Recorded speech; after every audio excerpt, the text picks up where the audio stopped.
How Pakistan was formed, a story of faith, sacrifice, and unyielding hope. The story of Pakistan is not merely a political event recorded in history books. It is a deeply emotional saga written with the ink of sacrifice, the tears of mothers, the blood of martyrs, and the unshakable faith of millions of Muslims who dreamed of living with dignity, freedom, and religious security. Pakistan was not gifted, it was earned through decades of struggle, pain, unity, and perseverance. Life of Muslims in United India. Before the creation of Pakistan, the Indian subcontinent was under British colonial rule. Hindus, Muslims, Sikhs, Christians, and people of other faiths lived together, but harmony was fragile.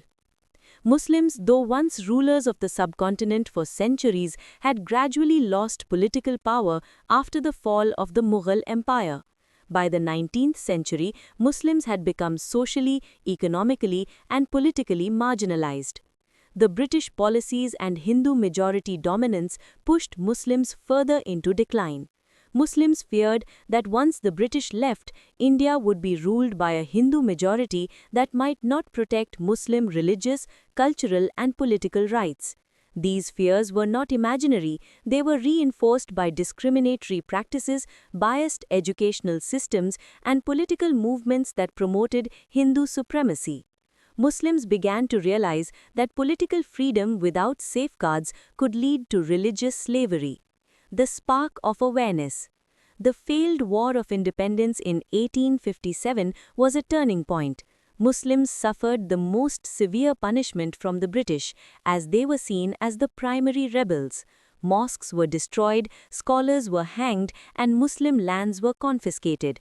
This devastation forced Muslim intellectuals to rethink their future.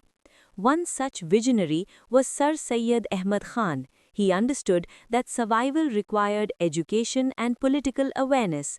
He urged Muslims to acquire modern education and stay united. Through institutions like Aligarh Muslim University, he planted the seeds of Muslim consciousness. His message was clear: Muslims were a distinct nation with their own identity, history, and values. The two-nation theory.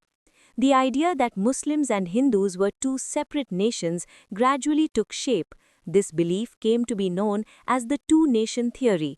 It argued that religion was not just a personal belief, but a complete way of life influencing laws, culture, traditions, and social behavior. Muslims believed they could not live freely under a Hindu majority system where their beliefs might be overshadowed. They needed a homeland where they could practice Islam freely, develop socially, and govern themselves according to their values. This idea gained emotional strength when poet-philosopher Allama Muhammad Iqbal envisioned a separate Muslim state in his famous 1930 Allahabad address. He spoke not as a politician but as a dreamer who felt the pain of his people. Rise of Quaid-e-Azam Muhammad Ali Jinnah. At a time when Muslims were politically divided and demoralized, a leader emerged who would change the course of history: Muhammad Ali Jinnah. Initially a strong advocate of Hindu-Muslim unity, Jinnah gradually realized that Muslims would not receive justice in a united India. Jinnah was not an emotional or fiery speaker. He was calm, logical, disciplined, and unwavering. Yet behind his composed demeanor was a burning passion for Muslim rights. He transformed the All India Muslim League into a powerful political force. Under his leadership, Muslims found hope, direction, and unity. He became known as Quaid-e-Azam, the great leader, because he did not merely demand rights, he demanded dignity. Struggles and sacrifices. The journey toward Pakistan was filled with resistance. The Congress Party rejected the idea of a separate Muslim state. British rulers tried to delay freedom through constitutional tricks. Muslims were ridiculed, threatened, and suppressed.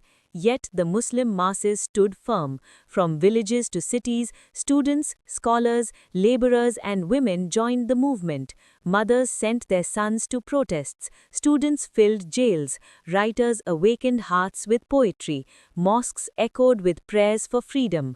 The Lahore Resolution of 1940, later known as the Pakistan Resolution, was a defining moment.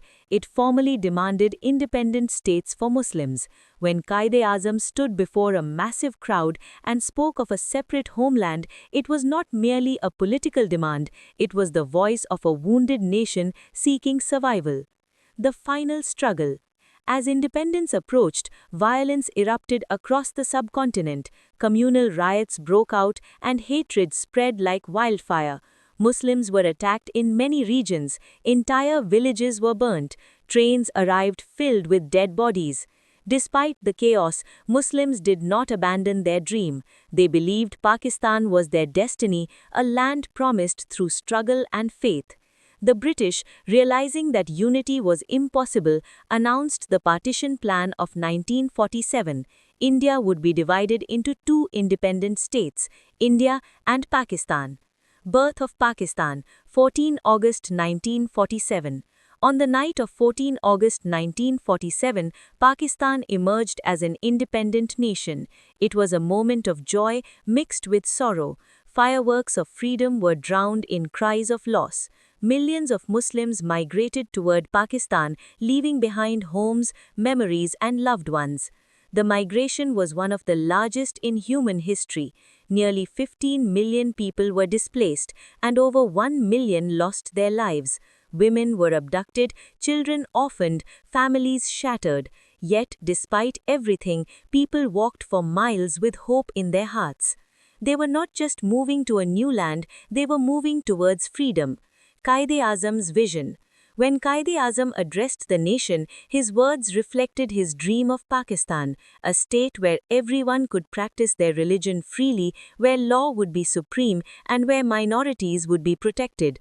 He was gravely ill, exhausted by years of struggle, yet he carried the burden of a newborn nation. Sadly, he did not live long to see his dream fully realized, but his legacy became the foundation of Pakistan. A nation built on sacrifice. Pakistan was born weak, with limited resources, no proper infrastructure, and millions of refugees. Yet it stood tall because its foundation was not wealth, it was faith. The creation of Pakistan was not the end of a journey, it was the beginning of responsibility. The blood of martyrs, the prayers of elders, and the tears of mothers demand that Pakistan be protected, strengthened, and honored. Conclusion.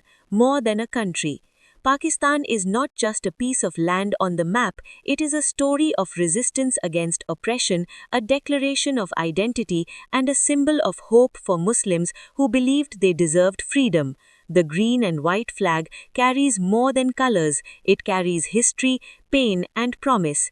Every generation must remember that Pakistan was not achieved overnight. It was formed through unity, leadership, and sacrifice.